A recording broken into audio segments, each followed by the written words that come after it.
आयुर्वेदा सिर्फ डाइट और हर्ब्स ही नहीं है, इसका बेस एक डीप फिलॉसफी में है जो कि है सांख्या फिलॉसफी। अगर आपने ये समझ लिया तो आपके लिए आयुर्वेदा समझना बहुत इजी हो जाएगा। हेलो, आई एम डॉक्टर विभूति यादव और आज मैं जो बुक शुरू कर रही हूँ उसका नाम है Ayurveda the science of self healing by Vasant Lad. ये जो बुक है उसका आज फर्स्ट चैप्टर है। जैसा कि मैंने बोला कि सांख्या फिलॉसफी के ऊपर हम बात करेंगे कि कैसे यूनिवर्स क्रिएट हुआ है, उसके बारे में बात करेंगे। Because it is very important to know how the universe is created and उसके साथ साथ पैरेलली हमारी बॉडी कैसे क्रिएट हुई है, वो समझने में हमें आसानी होगी। अगर हम बेसिक कॉन्सेप्ट्स समझ जाते हैं तो आगे चल के हमें डिजीज़ के बारे में पता करने में आसानी होती है, या डिज़ीज़ को समझने में, या बॉडी के इम्बैलेंसेस को समझने में बड़ी आसानी होती है। इसमें हम गुणास के बारे में बात करेंगे जो कि very important to understand disease, right. तो स्टार्ट करते हैं। मैं एक डायग्राम आपका यहाँ पे डिस्प्ले कर देती हूँ। You have to look into the diagram for better understanding. तो जो हमारी क्रिएशन है वो दो चीज़ों से हुई है, एक है पुरुष और एक है प्रकृति। तो जो पुरुष है, आप लिटरल मीनिंग्स मत लीजिए, पुरुष मतलब मेल फीमेल उस तरीके से लिटरल मीनिंग्स नहीं लेने हैं हमको। पुरुषा इज़ प्योर कॉन्शियसनेस जो कि मटीरियल नहीं है, जो कि विजिबल नहीं है, जो कि नॉट चेंजिंग है, राइट। तो जब पुरुष और प्रकृति क्या होती है? प्रकृति इज़ जो हमारा एंटायर यूनिवर्स है, ये जो एंटायर यूनिवर्स की जो इंटेलिजेंस है, ये जो है ये प्रकृति है, राइट। तो ये चेंजिंग है, ये इसके अंदर अगर जब इंटरेक्शन होता है पुरुष और प्रकृति का, तो उससे क्या होता है, महद क्रिएट होता है। दैट मीन्स उससे एक कॉस्मिक इंटेलिजेंस क्रिएट होती है। जब ये अलग अलग सेपरेट होते हैं तब कुछ भी नहीं होता, तब देयर इज़ नो क्रिएशन। लेकिन जब when there is an interaction, तब क्या होता है, there is change in the gunas और इम्बैलेंस क्रिएट होता है, और उसके कारण जो है महद, जो सबसे पहली चीज़ है वो क्रिएट होती है। महद मतलब कॉस्मिक इंटेलिजेंस। अब कॉस्मिक इंटेलिजेंस आप किससे कंपेयर कर सकते हैं? आप देखते हैं, आप अगर हम अपनी अर्थ पे देखें तो सारी चीज़ें जो है ऐसा लगता है कि किसी इंटेलिजेंस के बेसिस पे काम कर रही हैं।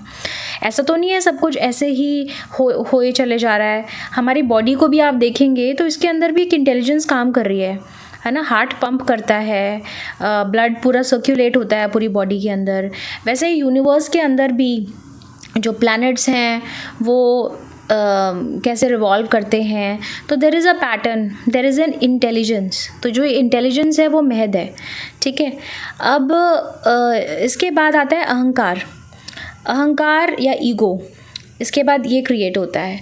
अब अहंकार मतलब उस ईगो को मत लीजिए जो कि हम एक दूसरे से के बारे में जब हम बात करते हैं तो हम बोलते हैं कि इसमें ईगो है बहुत ज़्यादा। It is not that, it has an elaborate, इसका मीनिंग जो है एकदम लिटरल ईगो वाला मीनिंग नहीं है यहाँ पे। तो इसमें अहंकार जब आता है तो that means it is an identity maker, right.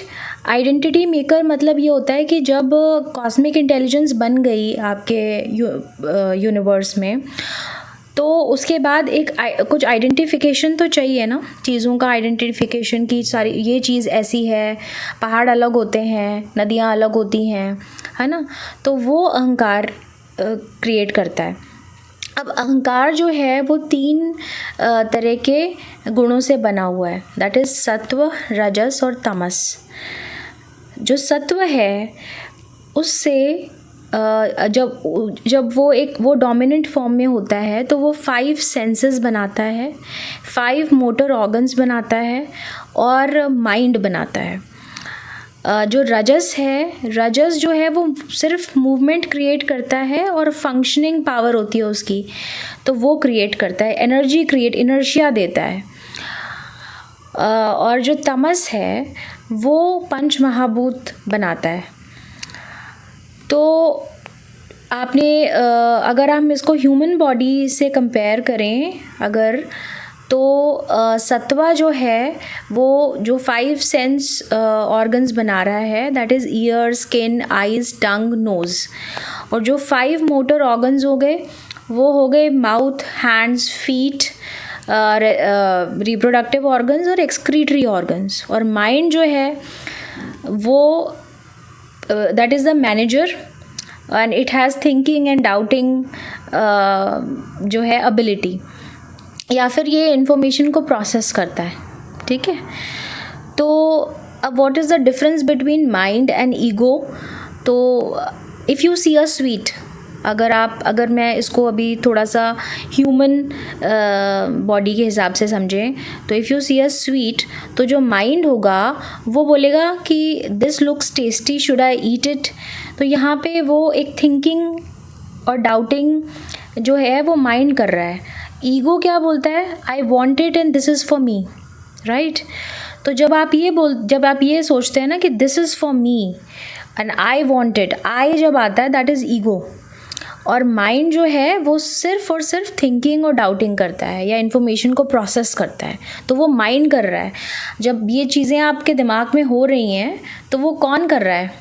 आपके दिमाग में आपका माइंड कर रहा है ना। आप सोच रहे हो कि there is a very subtle difference between ego and mind. तो वो समझना बहुत आसान नहीं होता। ईगो, हमें लगता है कि ये माइंड ही ईगो है, ईगो ही माइंड है, तो उसको डिफ्रेंशिएट करना बहुत ज़रूरी है। So this is all about the chart that I am displaying. अब इसको और अच्छे से जो अगर हमें समझना है तो हम कुछ एनालॉजी से हम समझ सकते हैं। तो महत को अगर मैं ये बोलूँ कि इंटरनेट है, दैट इज़ यूनिवर्सल इंटेलिजेंस। तो आपका जो माइंड है वो मोबाइल फ़ोन है। तो अगर आप इंटरनेट डायरेक्टली अगर नहीं देखते हैं, but you know it exist through usages, right? आप इंटरनेट को देख तो पाते नहीं हैं, राइट? इंटरनेट आपको दिखता नहीं है ना, लेकिन जब आप यूज़ करते हैं तब आपको पता चलता है कि येस देयर इज़ इंटरनेट, वो इंटेलिजेंस जो है वो आ रही है। तो it is not visible but understood through order and awareness. Your intelligence, जो आपकी इंटेलिजेंस होती है, it is an individual expression होता है। ठीक है, तो अहंकार क्या होता है? अहंकार इज़ आई या फिर इंडिविजुअलिटी। जब हम बोलते हैं मेरा, मैं बोलते हैं, तो दैट इज़ कॉस्मिक ईगो। तो जब एक बच्चा भी पैदा होता है तो वो आइडेंटिफिकेशन जब वो करने लगता है तो वो ईगो जो है वो दिखा रहा है कि वो ईगो के कारण हुआ है। अगर अहंकार नहीं होगा तो आइडेंटिफिकेशन नहीं होता। कॉस्मिक, अगर हम पूरे यूनिवर्स की भी बात करें तो it creates individuality, allows many forms to appear, right? तो ये जो फॉर्म्स आपको अलग अलग अगर अर्थ पे दिख रही हैं तो वो अपीयर होने के लिए कॉस्मिक ईगो की ज़रूरत होती है। Please don't compare it with the ego that we the word ego that we use in a day-to-day life, right? This is different. This is a philosophy that we have to understand, and if once you understand it, then you can relate to our human body also and to our mind also. So without ego everything would remain one undifferentiated nature. मतलब इस ego की वजह से ही सारी चीज़ें differentiate होती हैं, right? तो अगर जब हम डिजीज़ की बात करते हैं, मेंटल डिजीज़ की बात करते हैं, तो हम सत्व, रजस, तमस की बात करते हैं। तो उसकी क्वालिटीज़ एक बार देख लेते हैं। जो सत्व होता है उसमें बैलेंस होता है, क्लैरिटी होती है, लाइट, हार्मनी, इन सब की बात करते हैं। यूनिवर्स में इसका ये ऑर्डर इन नेचर है, जैसे लाइट है, सन, स्टार्स हैं, नॉलेज एंड अंडरस्टैंडिंग है, ये सब जो है वो सत्वा की क्वालिटीज़ हैं। रजस जो है वो मूवमेंट, एनर्जी, चेंज, एक्टिविटी, ये जो है वो क्वालिटीज़ हैं इसकी। और यूनिवर्स के अंदर जो हम मोशन ऑफ प्लैनेट्स देख रहे हैं, जो हम विंड ब्लोइंग देख रहे हैं, जो हम ग्रोथ एंड ट्रांसफॉर्मेशन देख रहे हैं, आपने देखा होगा ना, एवोल्यूशन भी तो एक तरीके से हो रहा है, राइट? उसमें भी तो जो ग्रोथ हो रही है वो रजस की वजह से हो रही है। और जो वो इंटेलिजेंस काम कर रही है उसको कॉस्मिक इंटेलिजेंस बोलेंगे। एक तरीके से हो रहा है ना सब कुछ, ऐसे तो नहीं हो रहा कि पेड़ जो हैं उनकी रूट्स ऊपर की तरफ चली जाती हैं, कभी नीचे की तरफ चली जाती हैं। रूट्स हमेशा नीचे ही होती हैं, उसका शूट ऊपर की तरफ ही होता है। तो there is some sort of intelligence which is working. Then comes tamas. Tamas represents heaviness, darkness, resistance. In universe जो भी सॉलिड मैटर है, रॉक्स हैं, राइट, या नाइट है, या स्टिलनेस एंड स्टेबिलिटी है, ये सब चीज़ें तमस के कैटेगरी में आती हैं। तो इसका अगर हम एक और एग्ज़ाम्पल ले लेते हैं तो वो है कि जैसे एक सिंपल एनालॉजी लेते हैं फाइनल अंडरस्टैंडिंग के लिए, कि जैसे मेल प्लस फीमेल अगर एक दे बिल्ड अ हाउस, अगर वो एक घर बनाते हैं, ठीक है, तो जो प्रकृति है वो जो सारा मटेरियल उस घर में लगा हुआ है ना, bricks and cement and everything, वो प्रकृति है। तो दैट प्रोवाइड्स मटेरियल प्लस इसमें जो सिस्टम है, डिज़ाइन है, ये सारी चीज़ें। जो पुरुष है वो इसमें person who lives in the house है, राइट। तो दैट इज़ प्योर कॉन्शियसनेस। तो हमारी बॉडी के अंदर अगर हम अपनी बॉडी को देखें तो हमारी इसको हम कैसे प्रकृति और पुरुष में डिवाइड कर सकते हैं। तो जो प्रकृति है वो हमारी फिज़िकल बॉडी है और माइंड है और साथ में ईगो है, और इसके अंदर जो कॉन्शियसनेस है या उसको सोल बोल दें आप, तो वो जो प्योर कॉन्शियसनेस है जिसकी वजह से हमारी बॉडी चल रही है, जिसको आप देख नहीं सकते हैं, दैट इज़ पुरुष, ठीक है। It is not doing anything but it is aware, it is the awareness that is there, right. जिस दिन वो अवेयरनेस नहीं होती है उस दिन जो है, उस दिन हम बोलते हैं कि डेथ हो गई है उस इंसान की, राइट। तो that is very very important. तो इसमें according to Sankhya parents only create the body, right. जो प्रकृति पार्ट है वो पेरेंट्स क्रिएट करते हैं। Purusha becomes associated with that body and then a living human being appears, right. तो ये इस तरीके से होता है। तो Purusha is not equal to male and Prakriti is not equal to female. तो ये सिंबॉलिक लैंग्वेज जो बायोलॉजी की है वो इसके साथ हमें कंफ्यूज नहीं करना चाहिए। हम पूरे यूनिवर्स की बात कर रहे हैं। इसमें जो 3 गुणाज हैं एक्चुअली वो हमारे लिए बहुत इंपॉर्टेंट है। जब हम आयुर्वेद की बात करते हैं तो वो जो गुणाज है, कैसे गुणाज के डिसबैलेंस की वजह से या किस में सत्व ज़्यादा है, तमस ज़्यादा है, रजस ज़्यादा है, हम जब डाइट्स की बात करते हैं तो हमें उनकी क्वालिटीज़ के बारे में पता होना चाहिए। So this was it about the